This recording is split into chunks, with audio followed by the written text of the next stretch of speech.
আল্লাহ বলেন যদি এই 8টি জিনিসের ভালোবাসার চাইতে আল্লাহর ভালোবাসা, আপনি রাসূলের ভালোবাসা এবং আমার রাস্তায় জান মাল কুরবানির ভালোবাসা যদি বেশি না হয়, আল্লাহ বলেন ফাতারাব্বাসু, নবী আপনি বলে দেন সবাইকে তোমরা অপেক্ষা করিও হাত্তা ইয়াতিয়াল্লাহু বিআমরি, অচিরেই আল্লাহর আযাব শাস্তি আসবে।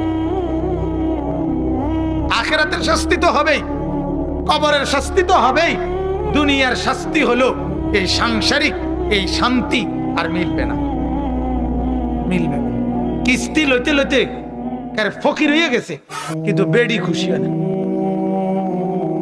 উতাইতে খুশি হয় না। ৬,০০০ টাকার কিস্তি, সেদিনও আমার এক লোকে বলছে হুজুর আজ ৬ লাখ টাকা হয়েছে আমার কিস্তি।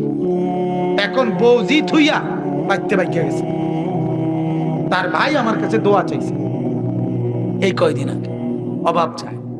এটা বড় ওই যে আল্লাহরে নাফরমানি করছো, আল্লাহ বলে শাস্তি উঠে গেছে।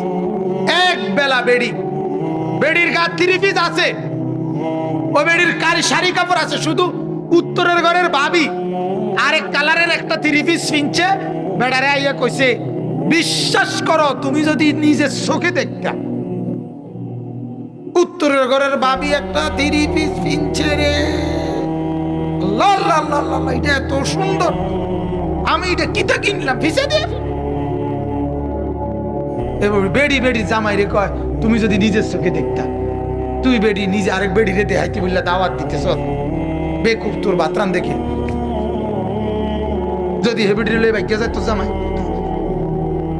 যে যখন হেবিডি রে বেশি সুন্দর লাগছে তো তুমি বাদ, কথা বোঝেন না?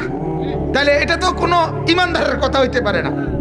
তো এরকম আপনার দেখা গেছে ওই অভাব, ওই এবারে হাবড়া হয়তো কইলো না আমি পারতাম না, হ্যাঁ আমার পক্ষে সম্ভব না, আমি একবার কিনে দিছি একটা তোমারে, আবার হেবুডিটার মতো আর একটা কিনতে পারতাম না। সংসারে যা করলাম এই অজাতের ঘরে